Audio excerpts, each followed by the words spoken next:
AJ, you the man, AJ. You gonna be over here? Yeah, I got Cool, because you're in the camera. You know.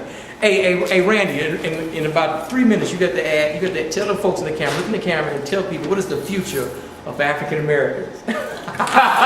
In 3 minutes, or less. The future of African American, I see a very positive future. I see a very good outlook. Yes. The thing about I feel our people are going to embrace the concept of Pan-Africanism. That's what I see.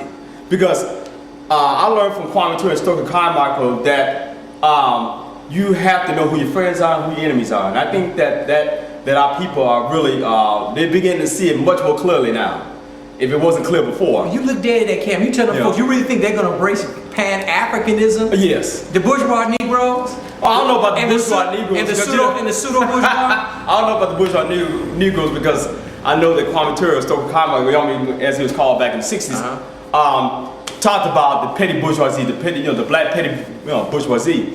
But I think that overall, I think the many of our people are going to see that, there's Dr. John Hill Clark just said, the only friends that we have are ourselves. The only people we can depend on are ourselves.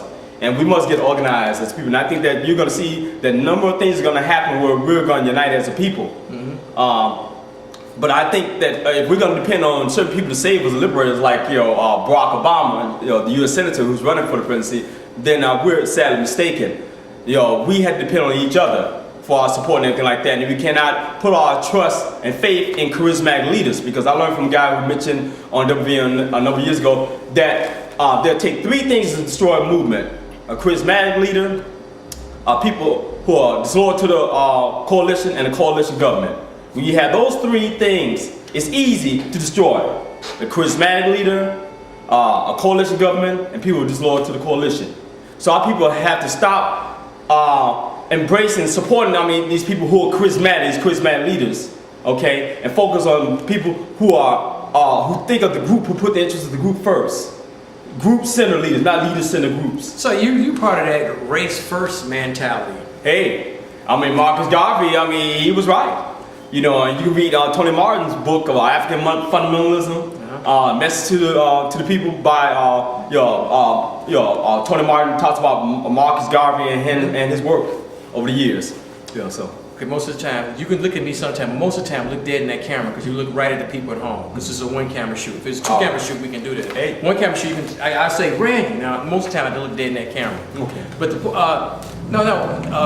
you believe in a race, but Randy, you would agree that in this is 2008. We're taping this 2008. What month is this? It's May already. It's May, right? Yeah, May 2nd. We are so because we're not segregated as we once were 30, 40 years ago. So now I always say at every show, our best and brightest have moved away. Everybody in Chicago, we can move to DuPage County, Will County, Lake County, Kane County, McHenry County. We can move anywhere we want. So we don't have the cohesiveness as we once had. So how are we going to embrace Pan-Africanism when we're so scattered mentally and physically? Well, I think we can do it. All it takes is enough people. I think that once things reach a critical mass, I think that it will catch on, and the other people, I think, will embrace it.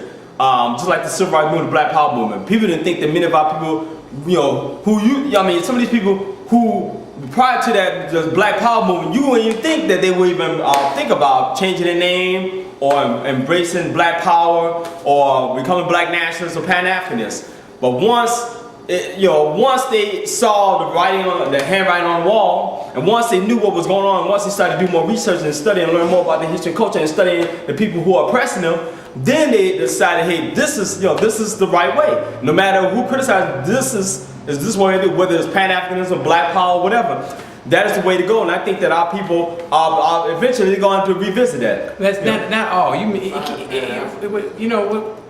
Yeah, that's a good question. Define for those. Thanks, AJ. AJ's in the wings over here. AJ will be on the next segment. Okay. AJ had a great question for those at home. Define Pan-Africanism. Pan-Africanism basically is an ideology. It's an ideological framework which is developed by, and this has been passed on for a number of centuries, from Edward Blyden to Henry Highland Garnett, a number of people who talked about Martin Delaney, who talked about putting the interests of African people first, about wherever we are African people, and that we have embraced our history, our culture, our mores, our ethos. That is all part of Pan-Africanism, and we're respecting African people as human beings. and people of the world. And I think that is part of Pan-Africanism. You know, that's my definition of Pan-Africanism. But Negroes will sit to you in a minute, though. They say, I ain't no African. I'm American. Well, the thing about it is that they're misinformed. They need to go read Carter G. Woodson's book on the miseducation of the Negro. And they also need to read the works of Chancellor Williams, The Destruction of Civilization, the destruction of black civilization, and also a rebirth of black civilization by Chancellor Williams. I think they will have a better understanding of the history, plus the history, study the works of Dr. John Harry Clark, along with Dr. I hear the pseudo bourgeois at home right now. They're screaming at the TV screen right now, telling us that there are people who are from Africa. Real Africans would not consider African Americans real Africans. You know that, right? Y'all not real Africans. Look at y'all. Y'all mixed race. Y'all got all these bloodlines going on. You homogenized. You're Democrats. You're Hebrew Israelites. You're Muslims. All Christians. So some Africans would even consider us Africans. And I say that because I need to do this because there's an African community here in Chicago. And most of us who are not a part of that, they're different. A lot of them on the north side. They talk different. They want to be made with white people instead of being in the hood and the south side. You know, there's a little, I wouldn't say disdain or tension, but there's something there between African and African Americans. You would agree, right? I would agree to a certain extent. Right. But I think that, and to go back to your point, the rest of the point that you raised less than a minute ago, concerning that we're not African people, that we're different, we're Negroes and stuff. Right, we're Negroes, yeah. Look, Kwame Ture said this years ago that just because you put kittens in the oven does not make them biscuits. Okay, how can I take something from here and listen, I take this magazine right here, and I take this magazine and I put it over here. So does this magazine become a book because I put it here? No. If you take African people from various parts of Africa, West Africa, whatever, East or whatever. Those of us that then I'm saying you took us home and then you bring us over here in ships. Why is it that we were African people when we left the continent, and how did we become Negroes and etc. Coloreds when we came to the States, Americas? So, see, that's a lack of understanding of our history, and that's the reason why people need to embrace their history and culture, and they need to understand, who they are as a people. But I think that our people need to, travel to Africa and try to get in touch with. There's some tension, I agree, between us, and because there's a lack of understanding, right. There's a lack of communication, a lack of history. But see, the thing about it, many of these people who come here from Africa don't have the emotional history, and that includes Barack Obama, okay, because his father's from Kenya, okay. So there's the reason why they gravitated toward people like a Barack Obama, who's U.S. Senator, who's running for the presidency, is because of that lack of emotional history. See, many of the brothers and sisters who were born here, I mean, even though he was born in Hawaii, then he lived in Indonesia for a while, etc., because his family moved around quite a bit. People don't understand, even though I know he studied his history now, but I'm saying they don't find him as threatening.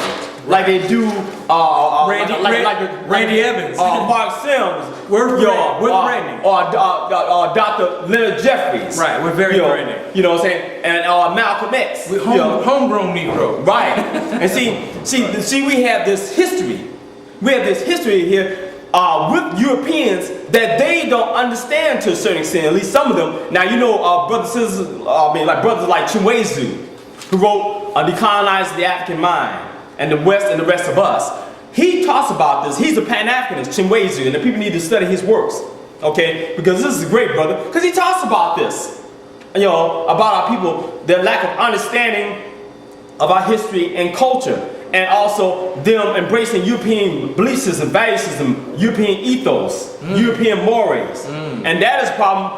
That is a problem when it comes to in terms of these people who embrace this stuff, European history and culture. Foreign history and culture, and relating to African people, black folks, because once you have internalized the stuff, talking about this European stuff that you fed over the years, then anything that is different from that, you have to distance yourself, you have to demonize it, and that is what's going on. This whole stuff with Barack Obama is to, they're attacking him to demonize him, to dehumanize him, depersonalize him, to blacken him up, to ghettoize him. The whole purpose of making it appear that this person is not worthy of your support.